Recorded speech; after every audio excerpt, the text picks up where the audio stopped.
Will AI improve our lives or exterminate the species? What would it take to abolish poverty? Are you eating enough fermented foods? These are some of the questions we've tackled recently on The Next Big Idea. I'm Rufus Griscom, and every week I sit down with the world's leading thinkers for in-depth conversations that will help you live, work, and play smarter. Follow The Next Big Idea wherever you get your podcasts. Did you know that small and medium businesses make up 98% of the global economy, but most B2B marketers still treat them as a one-size-fits-all? LinkedIn's Meet the SMB report reveals why that's a missed opportunity and how you can reach these fast-moving decision makers effectively. Learn more at linkedin.com/meet-the-SMB. Welcome to the American Negotiation Institute's podcast, where we will teach you the skills you need to get more out of life. And now your host, Kwame Christian. Hello and welcome to another exciting episode of Negotiation for Entrepreneurs. My name is Kwame Christian. I'm a business lawyer and I am passionate about teaching business professionals like you how to negotiate and be more persuasive in the business world. I don't know if you can tell, but I am super excited about this episode. So remember in the last episode I mentioned that a few of my listeners asked me to create to record myself doing a negotiation. And so I was trying to figure out, okay, I'm a lawyer, I have clients, I can't violate attorney-client privilege, so what can I do? What kind of negotiation can I record? And so I thought a little bit and I figured, I could do a car negotiation, because that's something that we all will need to do at some point in our lives, and it would really give me an opportunity to showcase some basic negotiation skills that could be utilized in other business situations. So you will notice that I didn't have an episode last week, and it's because in my last episode I promised you that the next episode would be the car negotiation podcast. And so I started working on it, and then I started working on it more and more and more, and it just evolved into something completely different. So what I had in mind was I was going to do just a quick summary on what you could do for a car negotiation and then do the recording, and that was going to be it. But as I started to get into it, I realized that that wouldn't really do you much of a service, because you need a lot more in-depth explanation to really understand what's going on here. So this has now turned into a 3-part series. And so the first part is going to be negotiation, preparation, and strategy. And in the second part, we're going to talk about tactics. And then in part 3, we'll have the audio of the actual recorded negotiation with the dealership. And in the tactics episode, I'm going to have my friend Kyle Reset. His father owned a dealership, and so he has a lot of experience in the car buying world. So I'm going to give you a little bit of my negotiation tactics, and then I'm going to run it by him, and he'll give us some more. So yeah, this is going to be thorough, and I genuinely believe that when this is all said and done, it is going to be the most thorough car negotiation free resource online. It is that good. Like, the blog is at this point 9 pages, and I haven't even gotten to part 2 yet. So let's just jump right into this, because I don't want this to be too long. So negotiation is an art. It's not a science. So there's not really a 1 + 1 = 2 type of methodology for negotiation. But what I want to do is really systematize the process as much as possible, so you can leave with an actionable step-by-step guide in how to conduct your own negotiations.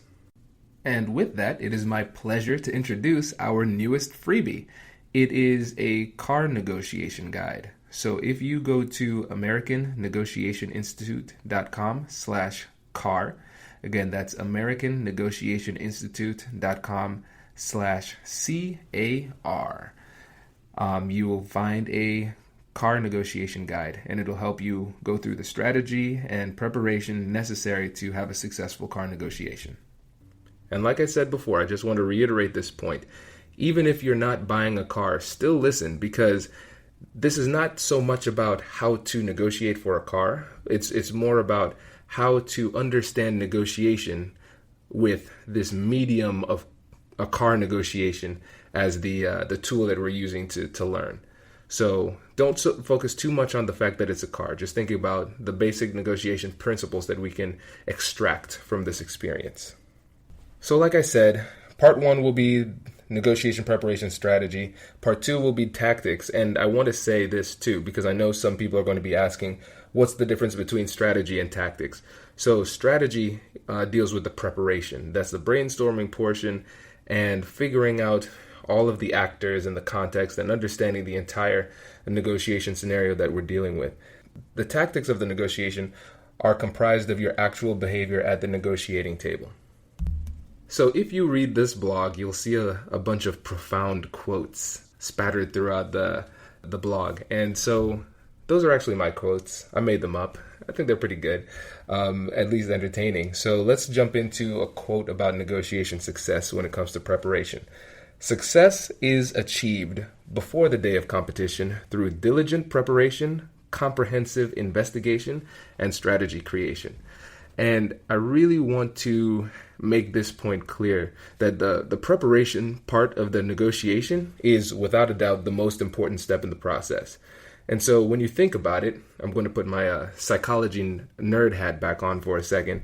Negotiation is a really stressful event. And so when you're stressed, your body produces a stress hormone called cortisol. Cortisol makes it difficult to think clearly. And because of this, in negotiations, when we need to be incredibly clear-minded, we're poisoned by a stress hormone that prevents us from thinking clearly. And so this is why in the strategy portion, it's important for us to pre-think as much of the negotiation as possible. One of my favorite sayings is, competence breeds confidence. And you will hear me say this throughout this podcast and other podcasts in the future, because it's just true. The more you think about it, the truer that statement becomes. So you're able to perform at a much higher level when you have a thorough understanding of all of the relevant information. So when I personally prepare for a negotiation, no matter how seemingly insignificant the negotiation might be, my goal is to gather considerably more information than is necessary. So I typically only utilize, let's say, approximately 30% of the information that I've gathered in the actual negotiation, but I have that other 70% in the background, in the back of my mind, throughout the conversation, ready to go if necessary. The more information you have, the better positioned you are to make competent statements and ask relevant questions. So go into every negotiation with the legitimate confidence that you know as much as possible on the subject and the requisite humility to learn more from the other side through listening. That's another Kwame quote. When you get up early, you come up with gold before 5 a.m. So before the negotiation, I try to gather as much information as possible on the person with whom I'm negotiating and the situational context. So in your preparation, answer the following questions. Question number 1, with whom are you negotiating? So simply knowing the person's name is not enough. Here's my rule of thumb. Do as much research on them as you would if you were trying to date them. Now that takes it to a new level. So look at their LinkedIn profile, their social media pages, business reviews, local court filings, and conduct an extensive Google search. So articles that they've written and interviews that they've given are a goldmine of useful information because they provide you with an opportunity to hear, or in the case of an article, read their voice. And so this is powerful because people have go-to words and phrasings that they use often that carry a lot of weight. So for me, as I listen to myself, people always joke around that I say the word awesome and phenomenal way too much. And now I've given away my go-to word, so you're going to be listening for it all the time. But I also like to say key in on something. So if I hear somebody saying those types of words, parroting that back to me, I'm going to think that they're really smart because, like most people, I have a self-serving bias. And so people think that they are really smart. And if you sound like them, they're going to think you're really smart too. So it's a version of mirroring, auditory mirroring, in order to build a quick rapport. So here's a good example of the importance of doing research on people. So earlier this week, or actually now it's last week, I was preparing for a negotiation on behalf of one of my clients. So deep down in the Google results, I found this person's name associated with criminal activity. Then I searched the local court records and found that he had approximately 15 or so interactions with the law over the past 15 years. And so these were offenses stemming from ranging from menacing to burglary. And I'm not a criminal lawyer. I'm a business lawyer. So that means my client was doing business with this person who they didn't know was a criminal. So that gave me pause, obviously. And so I also had the opportunity to speak to someone who had business dealings with him in the past, and he had similarly unflattering things to say about this person. So needless to say, this completely changed my approach to the negotiation. So how did it change my strategy? What did I do? So I realized that if I were to talk to this person, I would be talking to the wrong person. Any conversation with this person would have been ultimately unproductive.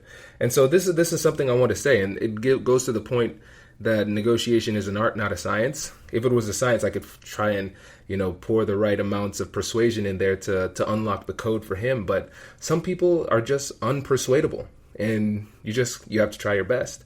Or when you have the proper research behind you, you can know not to try at all. Because for me, I'm not negotiating for myself, I'm negotiating for my client, and my time is expensive. So now I know not to waste my time and my client's money on trying to negotiate with this person. So what did I do? Hey you, I'm Andrew Seaman. Do you want a new job? Or do you want to move forward in your career? Well, you should listen to my weekly show called Get Hired with Andrew Seaman. We talk about it all, and it's waiting for you, yes you, wherever you get your podcasts. Small and medium businesses don't have time to waste, and neither do marketers trying to reach them. On LinkedIn, more SMB decision makers are actively looking for new solutions to help them grow, whether it's software or financial services. Our Meet the SMB report breaks down how these businesses buy and what really influences their choices. Learn more at linkedin.com/meet-the-SMB. That's linkedin.com/meet-the-SMB. I decided to write a harshly worded demand letter that would scare him into getting an attorney, and then I could negotiate with his attorney instead of dealing directly with him. And so, sometimes you have to figure out in your negotiation if you're talking to the right person, and doing that research beforehand is going to be crucial when it comes to making that determination. So, you might be asking, Kwame, aren't we here to talk about cars? And yes, we are. So back to the car negotiation. Let's bring it back home. So when you're negotiating for your car, you need to take the time to research the dealer and, if at all possible, the specific salesperson with whom you're going to negotiate. So I would suggest searching for reviews of specific salespeople on staff at the dealership. So see if you can get reviews of the individual salespeople and choose with whom you'd like to negotiate beforehand. So find a person with the best reviews and go negotiate with them. If you can't find this info, ask to speak with the most experienced salesperson or the friendliest salesperson when you call the dealership. And so you have to think of negotiation like a dance. It doesn't matter how good of a dancer you are. If you are stuck with a bad partner, you both look bad when you dance. So you want to make sure you get a good partner. So don't be intimidated by people who have a lot of negotiating experience. That's actually a good thing. So seek those people out if you have a chance. Okay, so preparation question number 2. What are the numbers? And so you'll remember Anthony Lawley, our guest from episode 9, one time he said, you can be bad at negotiating, but you're not allowed to be bad at math. And it's so simple but so profound, because a lot of this comes down to simple math. So in order to be a good negotiator, you have to have a firm grasp on the numbers. And so in this portion, answering this question, we're going to identify the most important numbers when it comes to this car negotiation. So the first thing we need to know is the market. We need to look at the dealer's competitors and see how the vehicle is priced at other locations. So this is helpful because it gives us an idea of what kind of prices we can actually expect in the market and with whom this particular dealer is competing. So in our case, I decided that we're going to go with a pretty standard car, a 2017 Ford Explorer Limited with a V6 and four-wheel drive. So this car is listed at this particular dealership at $47,413. And here are the listings of the same car at other Ford dealerships in the area. So $43,323, $46,366, $46,741, and $45,698. So our Ford Explorer is a little bit higher, a little bit above market. Now we want to look at the fair market value. So first we were looking at the market value, but we want to look at the fair market value. So one of the most valuable pieces of information you can gather is the fair market value of whatever it is you're trying to buy. So the fair market value comes from objectivity. So there's no opinion in it. Utilizing the fair market value makes your arguments more persuasive because it's not really you that's saying it should cost this much. It's a neutral, unbiased third party. So in the world of cars, the Kelley Blue Book is the gold standard. So according to their website, the car should cost between $42,096 and $43,483 in this area.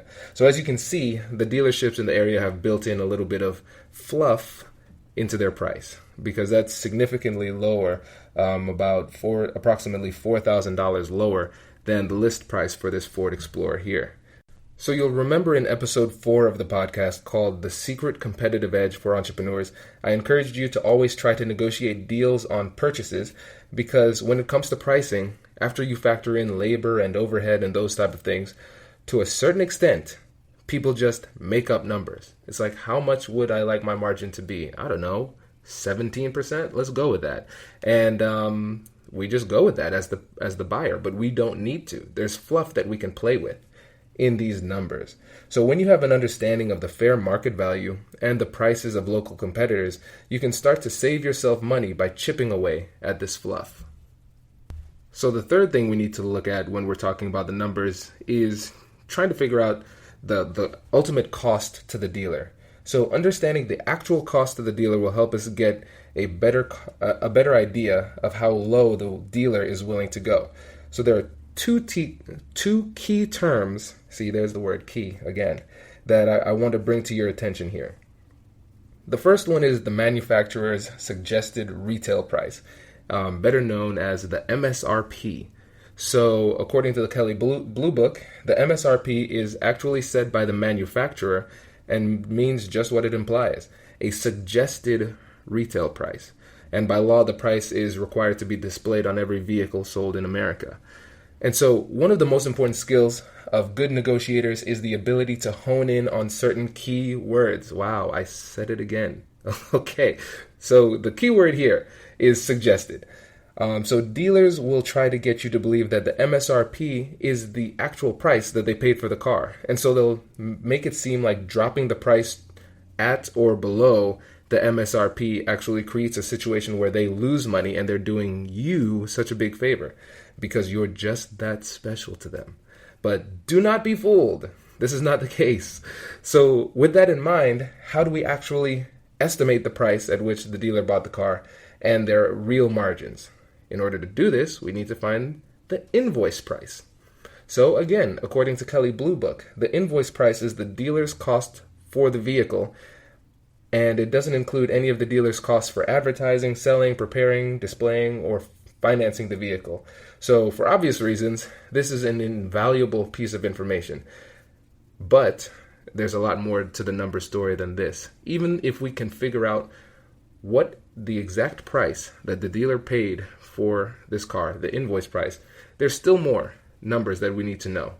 So let's move on to manufacturers' incentives.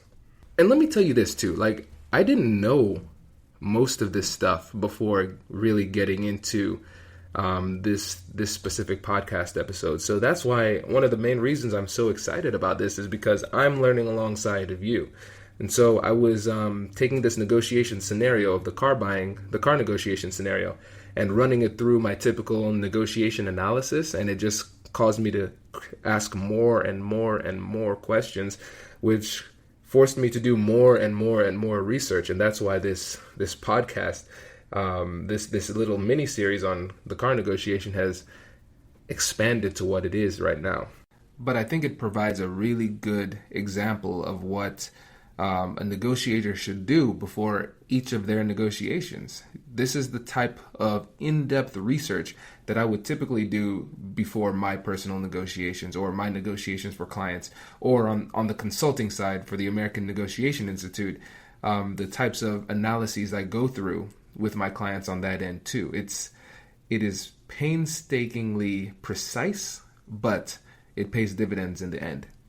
So moving on, yes, back to the car negotiation. Manufacturer's incentives, the next list of numbers that we need to know. So in some cases, if a dealership hits certain numbers, it'll get incentives from manufacturers. So for example, if a dealership sells 5 Ford Explorers in a month, it earns $1,000 in bonuses for each Explorer sold that month. So in this example, if the dealer gives you $1,000 off the invoice price, he or she wins overall because it would also make the additional $1,000 on all of the other Explorers they sold during the month.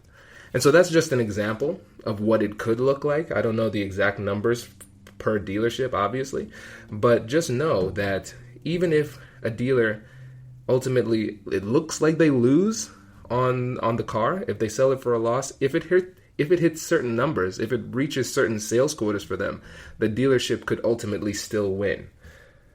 So we can assume that most people won't be as savvy as you, my friend, when it comes to negotiating the car prices. So the majority of people will actually end up paying, not surprisingly, at or above, most likely above MSRP for their car. So with considering that, with these incentives, it allows the dealer to win big, even if it looks like they're losing on a deal with you. So going deeper into these numbers, we also have to consider personal incentives. So one of the most important parts of a negotiation analysis is an investigation of all of the parties at play. So it's easy to overlook the total amount of interested parties in a transaction. So I'm going to list the key players. Again, there's key. I'm going to drive myself crazy now. Here are the key players in this negotiation. So obviously there's you, there's the car dealership, there's the car dealership's local competition, there's the manufacturer, and there are the individual salespeople. So I want to take a moment and highlight the last of these 3 parties, the salesperson. So people often make the mistake of considering the dealership and the salesperson as effectively one unit. However, when you take the time to really think about it, they are 2 distinct players in the car selling game. So here's an example of how this comes into play. So salespeople often have specific sales goals that they need to hit. Again, let's focus in on the key words here in the previous sentence. Sales goals. So sales are very different from margins. So sales deal with the amount and the quantity of product going out the door, while the margins deal with the amount of profit on each product sale. The dealership as a whole is concerned about the margins, but the individual salespeople are more concerned about getting sales so they can meet their sales goals and bring home a bonus. So what does that mean for you? It means that the salesperson may be more willing to eat into their margins if they have to hit a sales quota. So these sales quotas are often measured at the end of the month or the end of the year. So this means that you will probably have more leverage in your car negotiation if you negotiate towards the end of the month or the end of the year.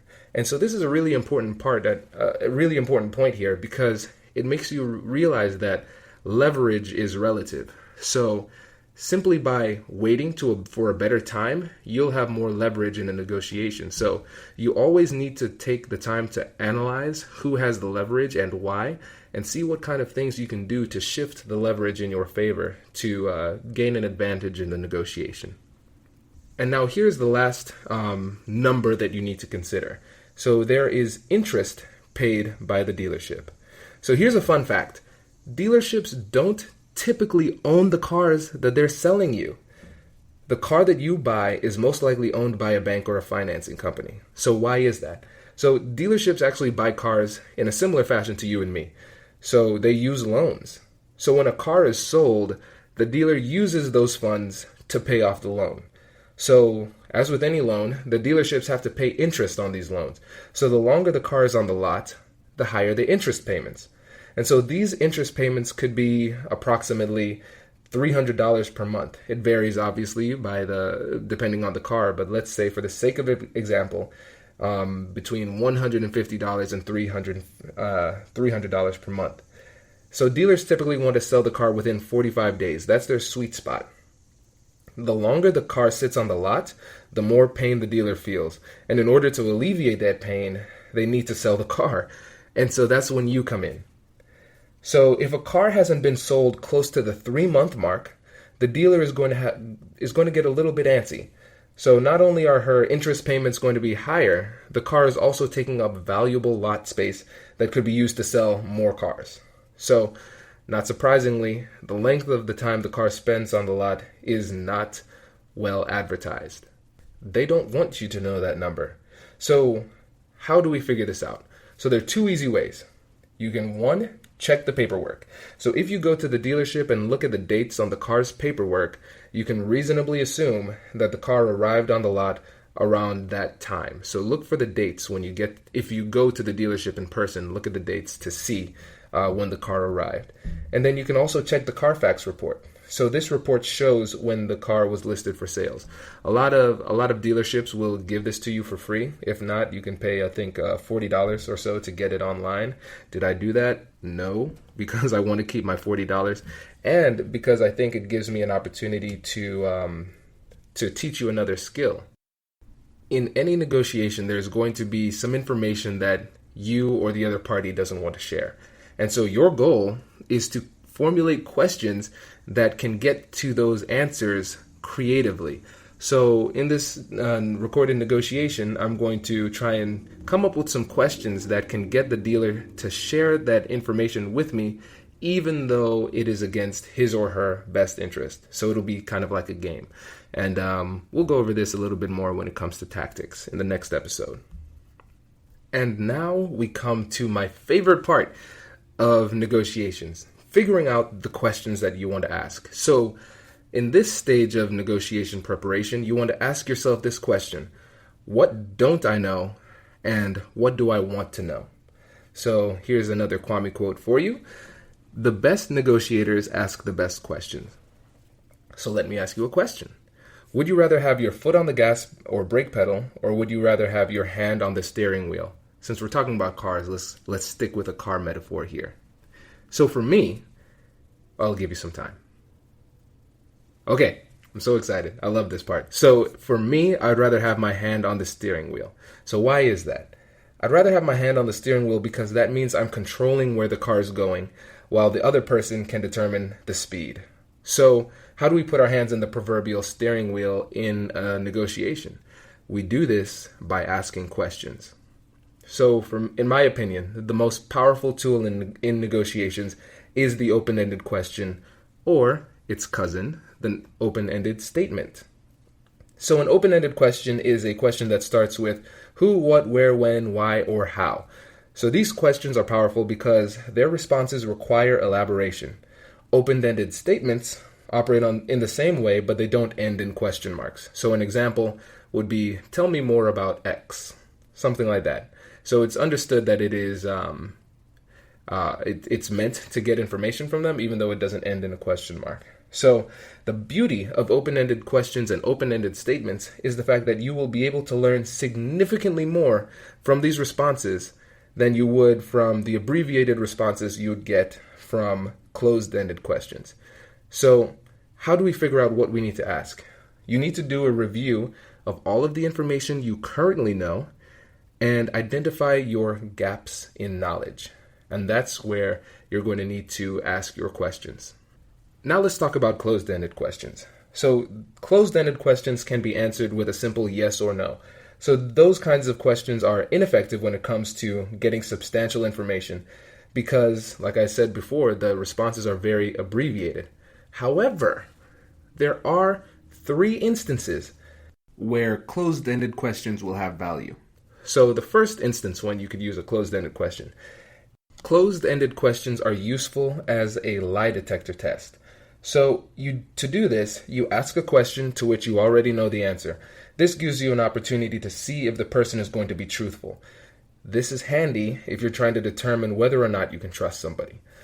The second time you would want to use a closed-ended question would be in a scenario where you want to bring somebody down a very specific, almost rigid logical path to a logical conclusion that is in your favor. So here's an example in a car negotiation. If you want to make the point that the car dealer should lower the price because 1, the market is slow, 2, their price is high relative to the rest of the competitors, and 3, because the salesperson needs the sale to make the quota, you could ask the following set of closed-ended questions. Earlier in the conversation, you mentioned that the market was slow. Is that right? Compared to the other dealers in the area, your price is higher, right? Do you have a specific quota that you would like to meet this month? Would making the sale help you make that quota? Were you there the night of the 11th? Did you see her murdered? Those are the kind of, that's essentially what we're doing. This is a cross-examination. People don't like being cross-examined, and it's really transparent. Your goals here are really transparent. It's pretty obvious. It's like, oh my goodness, I'm supposed to answer it this way. And so what does the person feel? They feel controlled, they feel manipulated, and really you are just daring them to disagree with you, not because they actually disagree with you, but because disagreeing with you feels safe. And you never want to make somebody feel uncomfortable in a negotiation. That's not your goal. So even if you want to use this technique to kind of drag somebody down a logical path, you're going to run into problems because people don't like feeling manipulated. So remember, humans are feeling machines that think, not thinking machines that feel. And so when you have the feelings messed up, their thinking is going to be messed up as well. So when you have the urge to use closed-ended questions in this way, just a word of warning. Typically, it doesn't go over the right way. But let's move on to number 3, the third scenario when closed-ended questions could be effective. And this is it's similar, but a little bit different. So a more effective way to use closed-ended questions is by using a method called the yes set. So this is where you ask a series of 3 non-threatening, I repeat, non-threatening closed-ended questions formulated with the goal of getting them to say yes. And this culminates in the last question, the 4th question, which is what you are really interested in. So here's an example. You're talking to the salesperson again. Do you like this particular model of the car? Do you think it fits my needs? Do you think I should buy it today? Can you do $39,900? So the goal with this technique is to generate positive, persuasive momentum. So you get them into the brief habit of saying yes to whatever it is that you're saying, and they'll feel more compelled to say yes for the 4th thing. So this is similar to the more aggressive cross-examination style of questioning with one key difference. The lead-up questions are non-threatening, which makes the person feel safe answering affirmatively. So let's circle back to open-ended questions for a moment. So open-ended questions allow you to control the conversation with the other party feeling like they are actually the ones in control. So how does this happen? People typically feel protected from your power to persuade if they are talking. However, this couldn't be further from the truth, because your main goal, one of your main goals in a negotiation, should be to get the other person to feel comfortable and to get them to talk. When I negotiate, my goal is to keep the breakdown of communication approximately 70-30 in their favor. So I want to be listening 70% of the time and talking 30% of the time. So when I have this breakdown, I know 3 things are happening. Number 1, I'm asking good questions. Number 2, I'm getting more information from them than they are from me, which gives me more power relative to them. And number 3, I'm controlling the direction of the conversation. And so in this portion of the preparation, you should write down an exhaustive list of all of the questions that you want to ask during the negotiation. And most likely, you'll only have to use a fraction of these questions, but you want to have them at the ready if necessary. And I'll tell you, for me, this is one of the most important parts of my negotiation preparation.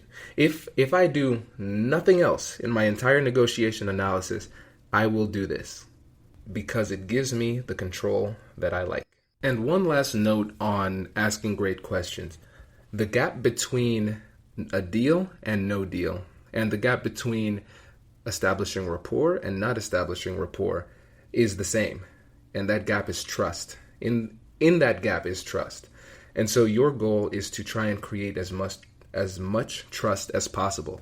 And so when you listen intently and then demonstrate to them that you have listened intently by repeating what they said back to them, it builds trust. And it's one of the easiest ways to build trust in a conversation.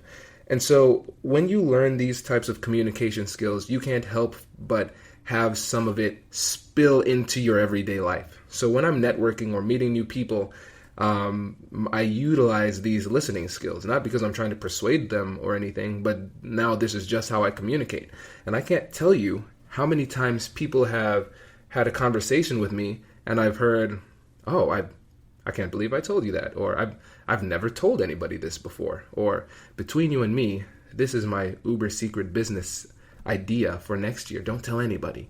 And these aren't clients, so I don't have attorney-client privilege. These are just me. This is just me talking to people as new friends. And sometimes it might be the first time I'm meeting them. And they feel comfortable enough to share this information with me because throughout the entire conversation, I've been listening to them and proving that I listen to them. And when you listen to somebody, it shows that you care. And when people believe that you care, it creates trust. Okay, and now we are down to the last question you should ask yourself in your negotiation preparation. How can I maximize value? And let's start this section with a Kwame quote. So, creativity is the key to maximizing value. So, great negotiators look beyond the obvious to find ways to maximize value for both parties. So, not only for themselves, but for both parties. And this is something that you'll hear throughout this podcast, and you'll hear other guests come in and reiterate it too. So it's not just me saying this. Generosity is the key to negotiation. A lot of times people feel awkward in negotiations because they feel like they're being greedy, or they feel like they need to be greedy in order to do it well. And that couldn't be further from the truth. So great negotiators are not only creative, but they're also generous. This is what people mean by expanding the pie. You want to try and think outside of the box and figure out what other things could be of value to me and the person with whom I'm negotiating. This is one of the key differences between average negotiators and great negotiators, because average negotiators spend their time looking at the table and figuring out how they can get as much of what is on the table as possible, while great negotiators say, okay, I see what's on the table, I'm going to figure out how to put more on it, and then I'm going to work with the other side to divide this equitably. So being creative has the obvious benefit of giving yourself a better chance of getting more of what you want, but it also has the strategic benefit of creating more options and bargaining chips to use in the negotiation. So in this section, we obviously want to do two main things. First, we want to get a car. And second, we want to get the car at the lowest price possible. So what else could confer value in this situation? We could talk about the length of the warranty. We can talk about upgrades. Is there going to be a car wash? Are there going to be repairs? Even something as simple as, are we going to leave your car dealership logo on the car? Because that's free advertisement for them. And so you can use that as a bargaining chip too. You want to try and think outside the box and figure out what could be valuable to them. And so one thing you could even do is, let's say you're an influencer in your community and you have a lot of followers on social media and you can prove it.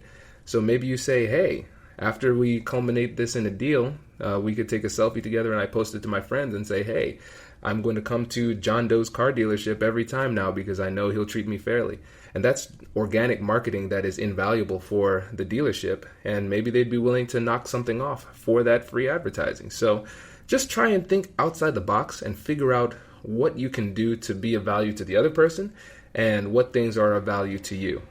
The interesting thing about this particular negotiation, the car negotiation scenario, that makes it different from most of our negotiation is that the length of time that you're going to have a relationship with this dealership or this particular salesperson is very limited.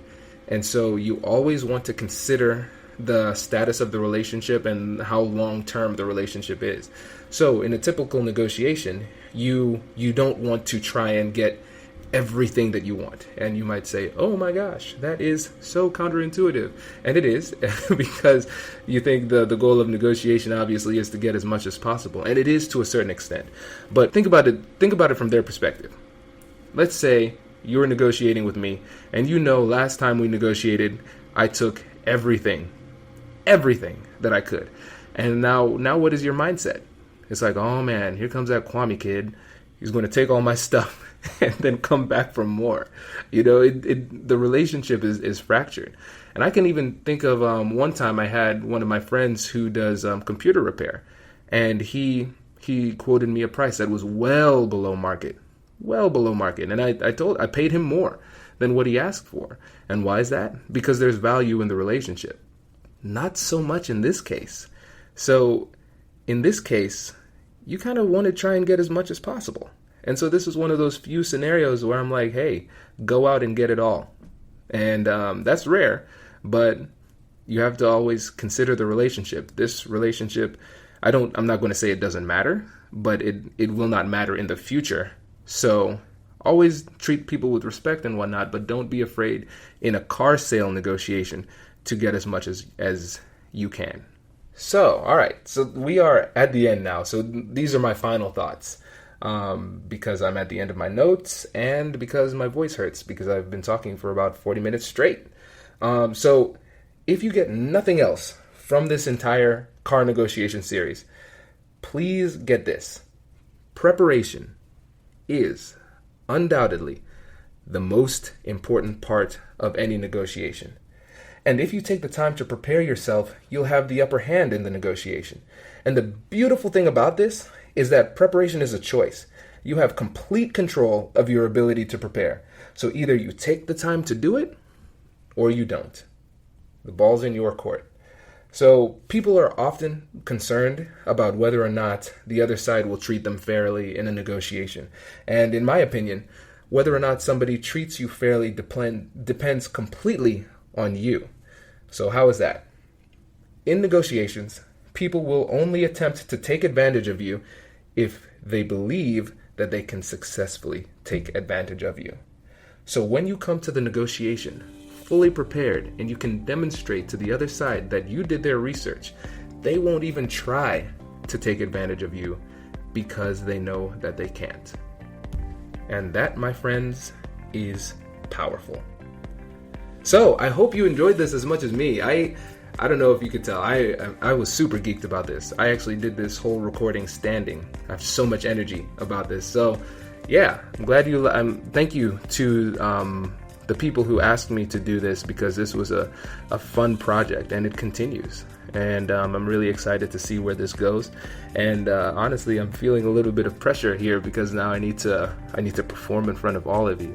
And to those of you who are concerned about the legality of recording somebody, of course, as a lawyer, I looked into this, and Ohio is a single-party consent state. And so what that means is that somebody can record another person if they are part of the conversation. You cannot record somebody if you're not part of the conversation. So don't worry, we're good, and we are going to make sure to protect the confidentiality of the particular dealership we deal with, and we'll bleep out the names and everything. So no worries there. No harm, no foul. So get excited. I'm excited. Thank you so much for listening. And if you want that free car negotiation analysis, go to AmericanNegotiationInstitute.com/car. So AmericanNegotiationInstitute.com/CAR. And I'm going to put the link to that in the description here. And so if you know anybody who is going to buy a car, or if you have a friend with a junky car who needs to buy a car, let them know about this podcast and share this information with them. Spread the love. That helps me, that helps them, and it helps you because they look at you in a good light. So thanks again for listening. I'm looking forward to seeing you in the next one. I'll catch you later.